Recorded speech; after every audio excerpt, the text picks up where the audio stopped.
Welcome dear student, स्वागत आप सभी का बायोलॉजी क्लासेस में। आज हम डिस्कस करने जा रहे हैं हमारे सेक्शन सी के फर्स्ट चैप्टर के बारे में, जो कि हमारा बायो स्टैटिक्स का है, यानी कि जैव सांख्यिकी का है। और इस सेक्शन में से हमारे 3 क्वेश्चन पेपर में आते हैं, जिनमें से हमें कोई भी एक क्वेश्चन कंपल्सरी करके कोई भी उसके अलावा एक क्वेश्चन और करना होता है। अगर हम बात करें सेक्शन सी की, तो सेक्शन सी जो है वो बायो स्टैटिक्स का है, यानी कि जैव सांख्यिकी का।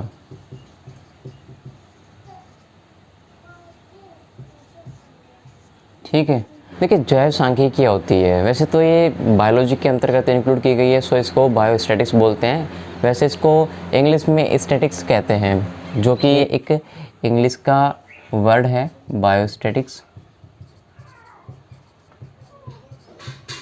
ठीक है, जिसमें मोस्ट है स्टैटिक्स यानी कि सांख्यिकी, बाकी बायो अलग से है, यानी कि जीव के संदर्भ में जो सांख्यिकी होती है या फिर जो गणनाएं होती है, हम उनको मिला करके बोलते हैं बायोस्टैटिक्स।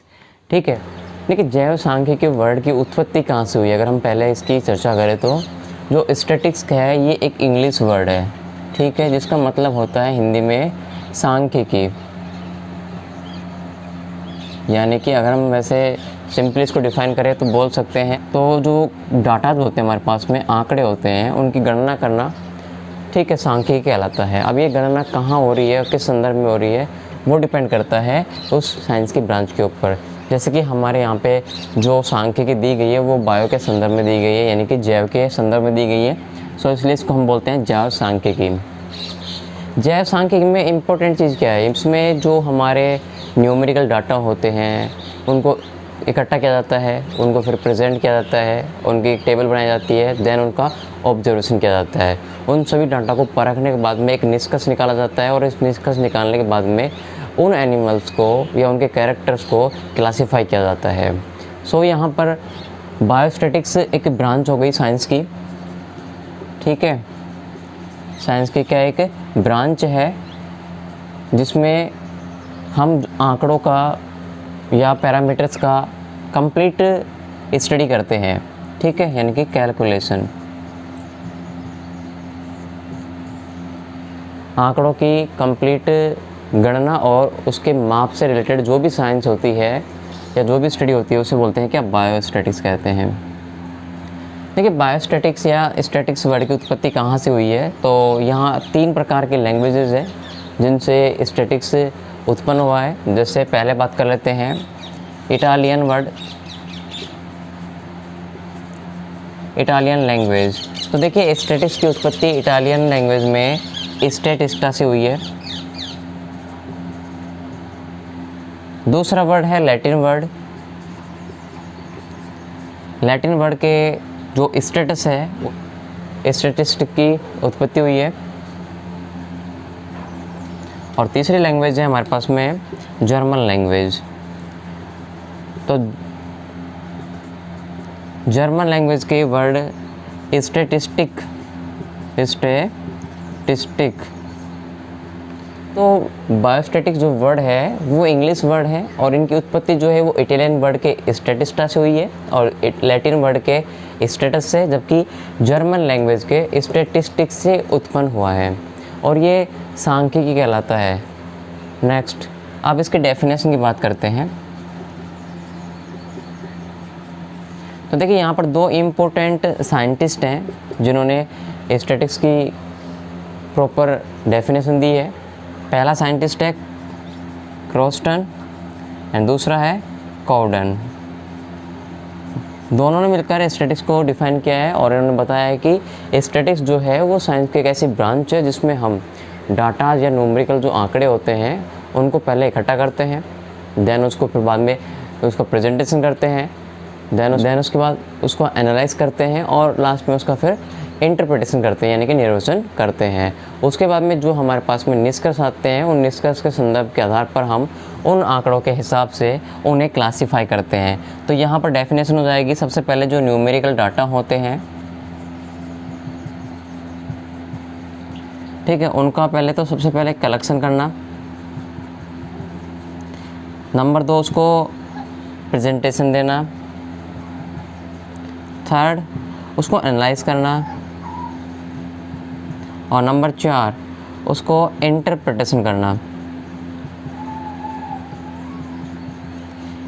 ये चारों स्टेप कंप्लीट होने के बाद में हमारा जो बायोस्टैटिक्स है वो कंप्लीट होता है। और इसी के बाद में 2 मोस्ट और हैं, क्लासिफिकेशन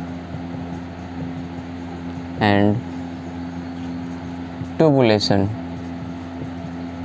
यानी कि उन्हें बांटने के पश्चात उन्हें सारणी में अरेंज करते हैं। देखिए ये हमारा बायोस्टैटिक्स का पहला चैप्टर है जो कि हमारा इंट्रोडक्शन है, स्कोप है और एप्लीकेशंस है, ठीक है, जो हमें बायोस्टैटिक्स के बारे में समझने हैं। तो इसमें हम सबसे पहले इंट्रोडक्शन की बात करते हैं। वैसे हमने अभी डिस्कस किया भी है बोर्ड के ऊपर, फिर भी हम यहाँ पे दोबारा रिवाइज करें। देखिए सबसे पहले बात करते हैं इंट्रोडक्शन की, जो हमने अभी जस्ट बोर्ड पे भी डिस्कस किया था कि जो स्टैटिक्स है वो एक इंग्लिश का वर्ड है, ठीक है, और इनकी उत्पत्ति जो है वो 3 लैंग्वेज से हुई है। अगर हम बात करें इटली की लैंग्वेज की, यानी कि इटालियन लैंग्वेज की, तो स्टैटिस्टा वर्ड है, उससे स्टैटिस का ओरिजिन हुआ है। देन दूसरी आती है लैटिन लैंग्वेज। अगर हम इसकी बात करें तो इसका मतलब होता है स्टेटस, यानी कि स्टेटस वर्ड से स्टैटिस्टा का या स्टैटिस का ओरिजिन हुआ है। और तीसरी लैंग्वेज आती है जर्मन लैंग्वेज, ठीक है, जो कि स्टैटिस्टिक वर्ड से ये उत्पन्न हुई है। तो इस प्रकार से जो स्टैटिस्टिक है वो 3 प्रकार के लैंग्वेज से उत्पन्न हुई है। देन अब इसकी डेफिनेशन की बात करते हैं, यानी कि स्टैटिस्टिक यानी कि सांख्यिकी क्या होती है।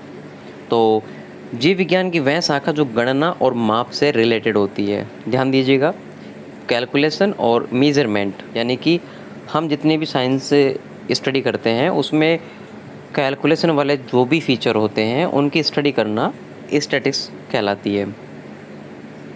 जैसे इसका उपयोग जो है, स्टैटिस्टिक का जो उपयोग है वो जेनेटिक्स, एंथ्रोपोमेट्री यानी कि मानव मिति में किया जाता है। जैसे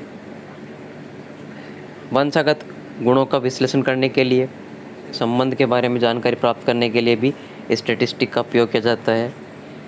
इसके अलावा कोरिलेशन में भी इसका प्रस्तुतिकरण करने के लिए काफ़ी सारे मेथड्स को काम में लेते हैं। इस प्रकार जो स्टैटिस्टिक है वो विभिन्न क्षेत्रों में काम आती है। देखिए अगर हम बात करें साइंटिस्ट क्रॉस्टन और कॉर्डन की, तो इन्होंने स्टैटिस्टिक की एक डेफिनेशन दी है जिसमें इन्होंने बताया है कि जो न्यूमेरिकल डाटा होते हैं, यानी कि जो आंकड़े होते हैं, उन आंकड़ों का सबसे पहले हम कलेक्शन करते हैं, यानी कि उनको इकट्ठा करते हैं। अब ये आंकड़े कुछ भी हो सकते हैं, ये हमारे पूर्व अनुमान के आंकड़े भी हो सकते हैं। उसके बाद हम इन आंकड़ों को प्रेजेंट करेंगे, यानी कि इनका प्रेजेंटेशन देंगे, प्रस्तुत करेंगे। देन फिर इसका हम एनालाइज करेंगे, यानी कि उसका विश्लेषण करेंगे कि भाई आंकड़ों के अंतर्गत हमें क्या देखने को मिल रहा है। देन उसके बाद में आता है इंटरप्रिटेशन, यानी कि उसका विवेचन, यानी कि निष्कर्ष तक पहुंचेंगे। तो इस प्रकार से इन 4 स्टेप में हम स्टैटिस्टिक की डेफिनेशन डिफाइन करते हैं।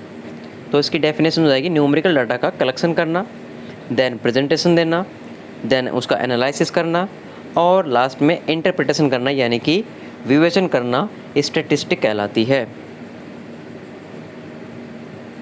अब देखिए बायोस्टैटिक्स जो है उनकी स्टडी हम 4 पॉइंटों पे करते हैं, यानी कि उसको 4 स्टेप में हम डिफाइन करते हैं। हम इनके स्टेपों को डीपली समझने का ट्राई करेंगे। जैसे कि पहला है कलेक्शन ऑफ डाटा, यानी कि स्टैटिस्टिक का ये प्रथम स्टेप होता है और इसमें जो साइंटिस्ट होते हैं वो किसी आंकड़े को इकट्ठा करते हैं। ये जो आंकड़े होते हैं वो अनुमानित आंकड़े होते हैं, यानी कि हम किसी भी प्रकार से गैस करते हैं, हम अपने विचार के अकॉर्डिंग उसको सोचते हैं, फिर उस पर गहन अध्ययन करते हैं। तो इस प्रकार से जो हमारा पहला स्टेप है वो होता है कलेक्शन ऑफ डाटा, डाटा को इकट्ठा करना होता है।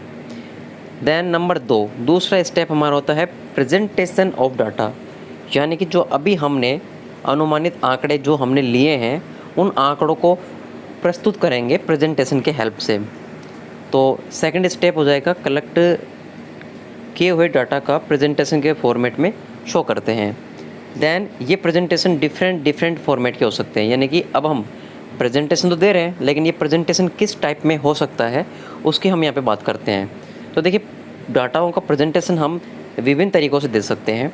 पहला हम किसी भी प्रकार से टेबल बना करके, दूसरा डायग्राम के थ्रू, तीसरा ग्राफ बना करके, चौथा लाइन डायग्राम के थ्रू। इसके बाद आता है तीसरा स्टेप एनालिसिस ऑफ डाटा, यानी कि आंकड़ों का विश्लेषण करना।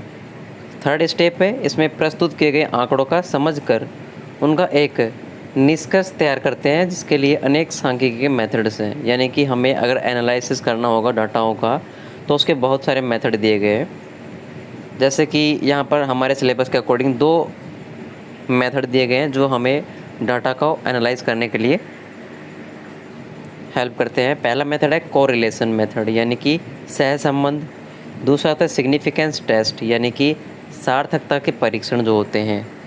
ठीक है, ये दोनों जो टेस्ट हैं वो हमारे बीएससी के बेसिस पे बहुत ही इम्पोर्टेंट है, और इनमें से एक जो टेस्ट होता है या एक वो मेथड होता है वो लगभग 90% एग्ज़ाम में पूछ जाता है, वो भी बड़े क्वेश्चन में। देन इसके बाद में आता है 4 स्टेप, यानी कि लास्ट स्टेप है ये। इस स्टेप के अकॉर्डिंग जो निष्कर्ष तैयार किए गए हैं उनका रिजल्ट के रूप में प्रस्तुतिकरण करना होता है। ठीक है, अब आता है एक नोट जो कि इम्पोर्टेंट है, ध्यान देना। सभी स्टेप कंप्लीट होने के बाद रिजल्ट के आधार पर डाटा का क्लासिफिकेशन किया जाता है। यानी कि हमने स्टैटिस्टिक के सभी स्टेप कंप्लीट कर लिए हैं, उसके बाद में अब हम करते हैं क्या, उनका क्लासिफिकेशन, वो भी रिजल्ट के बाद। तथा इसके बाद इन्हें एक सारणी के रूप में दर्शाया जाता है, जिसे सारणियन या ट्यूबुलेशन कहते हैं। ये बहुत ही इम्पोर्टेंट क्वेश्चन है ट्यूबुलेशन, क्योंकि ये आपको पीजी में देखने को मिलेगा। जो आप एमएससी करोगे जूलॉजी से तो वहाँ पर आता है व्हाट इज़ ट्यूबुलेशन। तो आप कह सकते हो कि जो आंकड़े हमने कलेक्ट किए हैं उसके रिजल्ट को स्पष्ट करने के लिए डाटा को प्रॉपर और ऑर्डिनरी मैनर तरीके से सारणी के माध्यम से प्रदर्शित करना ट्यूबुलेशन कहलाता है। यानी कि सीधी सी बात है, जितने भी हमारे पास में डाटा है उनको रिजल्ट के अकॉर्डिंग हम एक प्रॉपर तरीके से सेट करते हैं, टेबल के माध्यम से उन्हें प्रदर्शित करते हैं। इसे ही हम ट्यूबुलेशन कहते हैं। ट्यूबुलेशन वैसे होता है सिंपली सारणी बनाना। अब सारणी बनाएंगे तो हम उसमें सीक्वेंस से डाटा को अरेंज भी करेंगे। तो इस प्रकार से हमारा ये जो चैप्टर है वो कंप्लीट होता है। इसमें एक बड़ा क्वेश्चन और है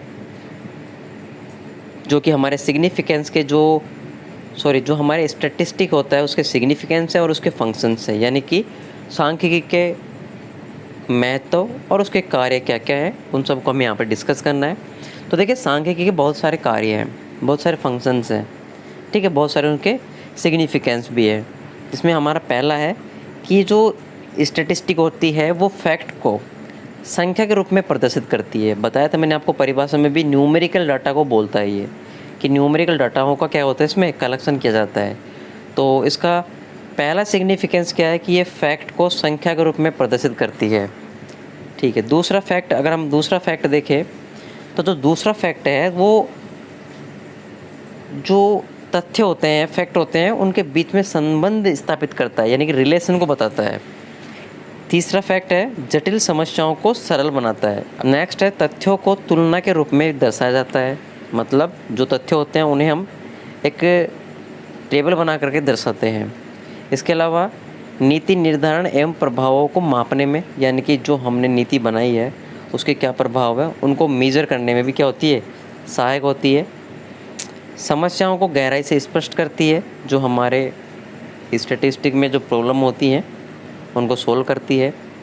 पूर्व अनुमान में सहायक होती है, यानी कि हमें कोई भी चीज़ को इंटरप्रिटेशन करना होता है उसके लिए हमें पहले अनुमान लगाना पड़ता है। देन विज्ञान के नियमों की सत्यता की जांच करती है, जो हमारे साइंस के जो रूल्स हैं, ठीक है, उनका टेस्ट करती है हाइपोथेसिस के माध्यम से। अभी हाइपोथेसिस क्या है तो ये हम अभी आगे आपको बता देंगे पूरा कंप्लीट। इसके बाद में आता है लिमिटेशन ऑफ स्टैटिस्टिक, यानी कि जो सांख्यिकी है उसकी सीमाएं क्या क्या हैं, मतलब किन किन चीज़ों पे ये काम नहीं करती है या फिर इसकी कमियां क्या हैं वो बोल सकते हैं अपन। तो पहली कमी इसकी ये है कि ये जो स्टैटिस्टिक है वो केवल और केवल न्यूमेरिकल फैक्ट को समझाती है, यानी कि जो हमारे पास में आंकड़े होते हैं ना, डाटाज होते हैं, सिर्फ उन्हीं को समझा पाती है, अदर थ्योरेटिकल चीज़ों को ये डिस्कस नहीं करती है। दूसरी इसकी कमी सबसे बड़ी ये है कि ये पूर्व अनुमान के बिना रिजल्ट नहीं देती है, यानी कि हमें पहले गेस करना ही पड़ेगा आंकड़ों को, बिना गेस किए हुए हम रिजल्ट नहीं निकाल सकते। इसके अलावा तीसरा इसका जो लिमिटेशन है वो है इनके रिजल्ट में संदेह होता है, सस्पेंस होता है, मतलब इसका रिजल्ट एग्जिट नहीं होता है परफेक्ट, यानी कि कहीं ना कहीं इनके बीच में क्या होती है, डिफरेंस होता है। एक्चुअल जो रिज़ल्ट होता है और जो इसके द्वारा निकला हुआ रिज़ल्ट होता है, उनके बीच में क्या होता है, डिफरेंस होता है। जैसे कि 0 है एकदम एग्जैक्ट आंसर, तो इसका मान जो आएगा वो लगभग पॉइंटों में आएगा। नेक्स्ट इसकी लिमिटेशन है कि यह ग्रुप पे लागू होती है। याद रखना, ये ग्रुप पे लागू होती है। अगर आप सिंगल आंकड़ा लोगे या सिंगल डाटा लोगे तो उस पर काम नहीं करेगा। इसका उपयोग केवल सांख्यिकीय व्यक्ति, यानी कि जो स्टैटिस्टिशियन होता है, जो स्टैटिक्स को जानता है, वही व्यक्ति इस पे काम कर सकता है। अदर व्यक्ति इसको नहीं समझ सकते हैं। लास्ट इसकी लिमिटेशन है, स्टैटिस्टिक्स रिजल्ट औसत के रूप में सही होते हैं। अगर आप एवरेज निकालोगे तो ही आपके रिजल्ट आएंगे, अगर आप एक एक करके निकालोगे तो आपके रिजल्ट नहीं आएंगे। ये लिमिटेशन है स्टैटिस्टिक की।